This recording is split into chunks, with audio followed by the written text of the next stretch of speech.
Hi there, welcome back to the YouTube channel. Today's commander, well, part of today's commander is this. Ishai, Ojutai, Dragonspeaker, 2 white and blue for a 1-1 legendary creature bird monk with flying. But whenever an opponent casts a spell, put a +1/+1 counter on Ishai, and then it has partner. Now, usually I'll just go, right, as you know from these other random deck techs I've done before, I've just gone through it and gone, right, this is the random commander, here's the deck, we're going to build it and take it from there. But because this had partner, I couldn't think off the top of my head of a natural partner for Ojutai. I just kept hitting the randomiser button until the partner appeared. And the partner that appeared was Kraum, Ludevic's Opus. 3 white, blue and red, for a 4/4 flying haste zombie horror. And whenever an opponent casts a second spell each turn, draw a card. And it has partner. So, yeah, took these, mashed them together, and this is what today's deck tech is. And yeah, I'm really sorry if you don't like partner pairings, but hey, randomizing's randomizing. So here we go. As usual, start with the mana base. Well, it's not surprising. It's red, white and blue lands all the way through. Yeah, the only one I was going to play the red castle in here, but I decided the +1/+0 for 3 mana is probably not as good as having the scry ability or the ability to make a 1/1 human if we need some blockers. But we've got Command Tower, Exotic Orchard. My rules apply. We get 3 colours. We're bound to get one of the colours we need to hit this off with. Fable passages here, just so we can affect the basic lands, and I have changed my basic lands at long last.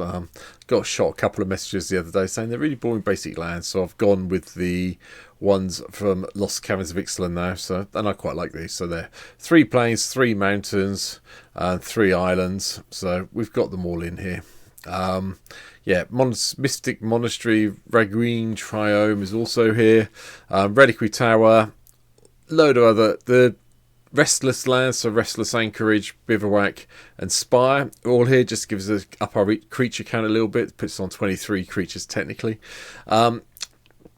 Spectator Seating Training Centre, you know, all the usual things you'd expect to see in a red, white and blue deck.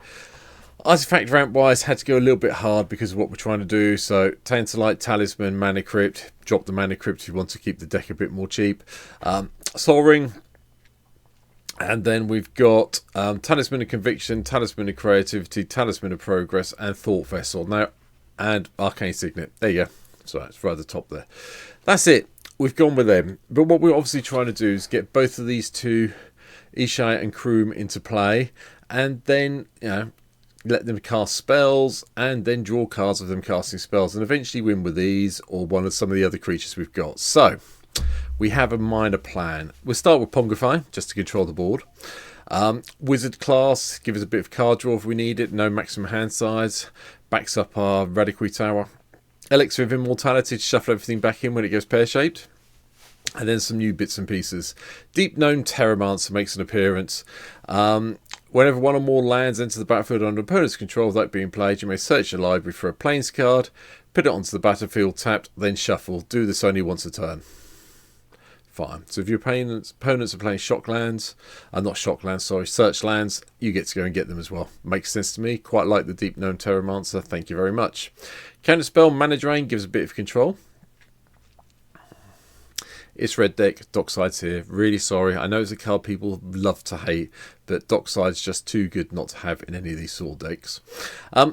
The first of the lieutenants is here. Loyal Apprentice is here. We get a nice hasty Thopter, 1/1 token at the beginning of our combat on our turn. So if we've got one of the commanders in play, that's really cool. Gold Forge Thyroprex, I think that's a Thropterix. Yeah, we'll go with Thropterix. Is from the Aftermath set that people forget about still exists. Has flying and lifelink. And each legendary permanent you control has Ward 2. So it gives you quite a high level of protection once you get your commanders in play to start with before anything else turns up.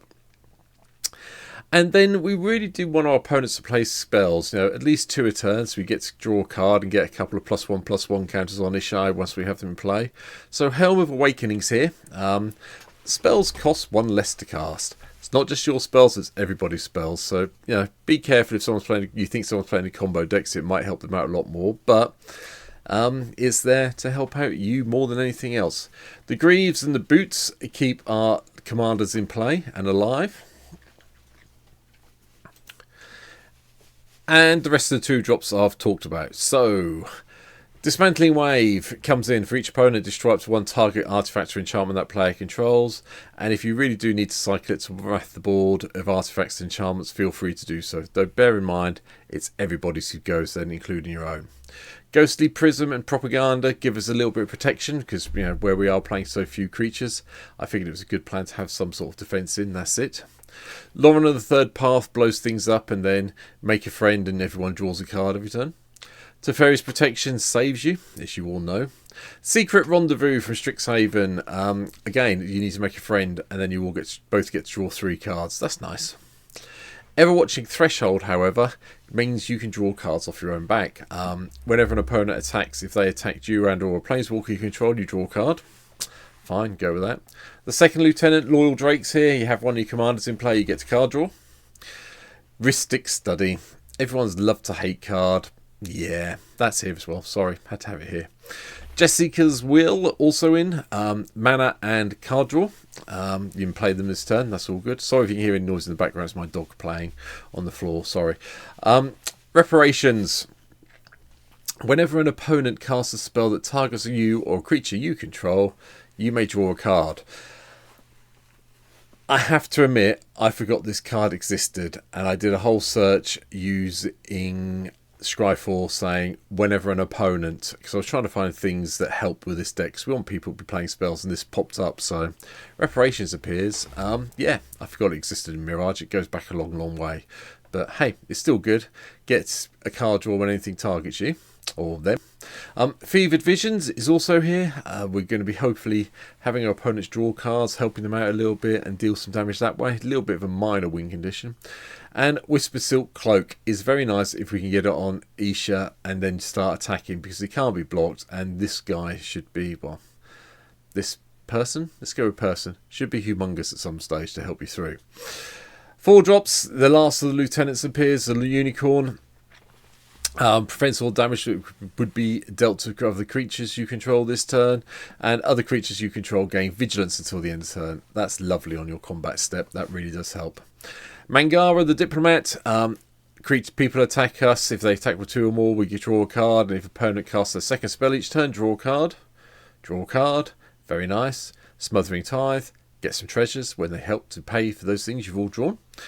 Windborn Muse does the creature version of Propaganda and the Ghostly Prison. So, yep, that's in.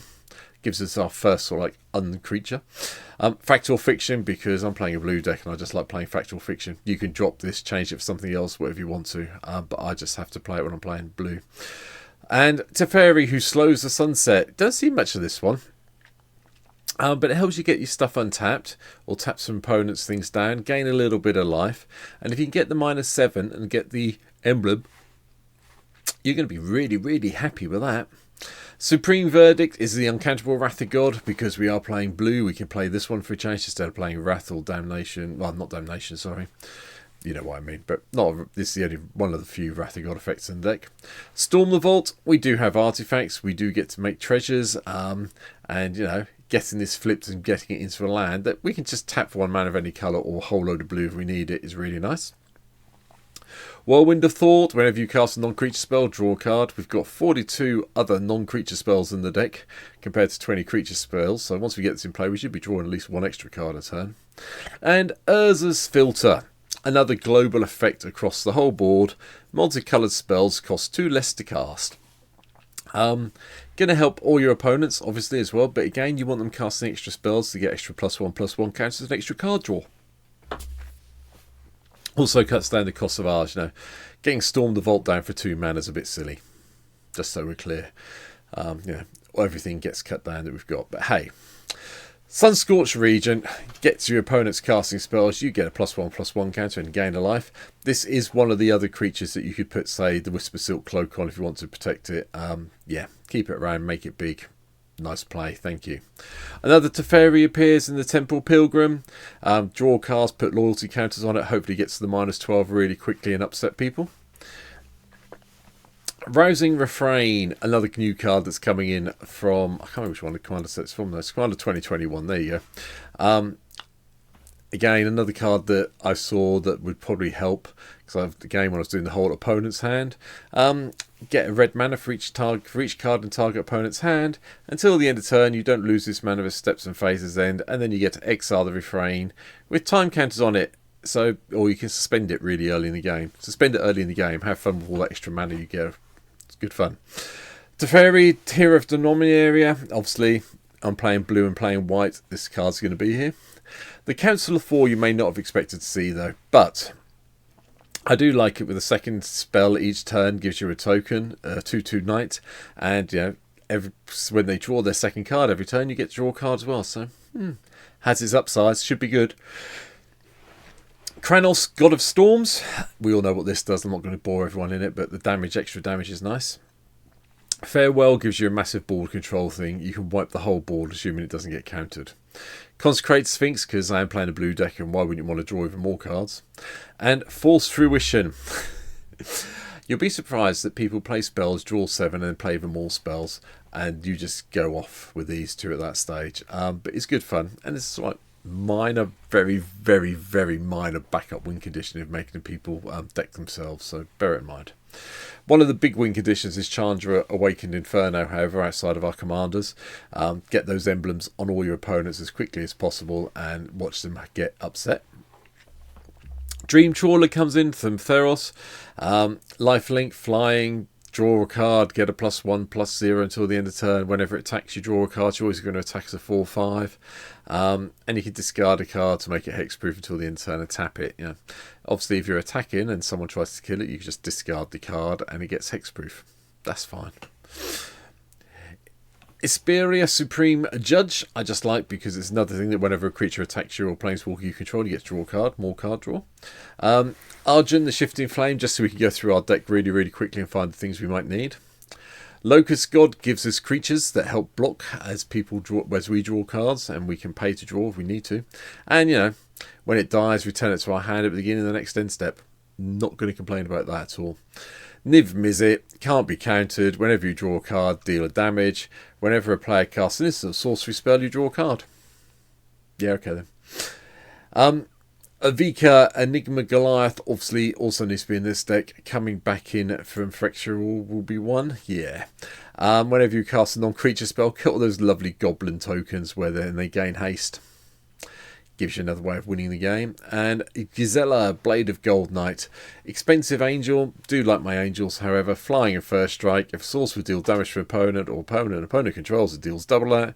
Anything that's dealt to you gets halved. Thank you.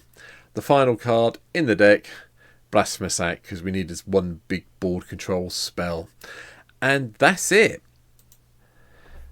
That's my take today on this partner pairing, which I really enjoyed doing. It was quite nice to get another random partner pairing happen. I hope you can see the benefit in the deck. Any comments, leave them down below. There's a link to the deck list and my Twitch. You can see me play it on Twitch over there. And if you haven't already, there should be a subscribe button in the bottom right hand corner of your screen for the channel. Please hit the subscribe button, help me out. 325 people so record this video a day. Get me a little bit closer to my 500 target by the end of 2024. So please, if you can, hit the button. But for now, I'll be back very soon with another deck tech. Thanks for watching. See you soon. Bye.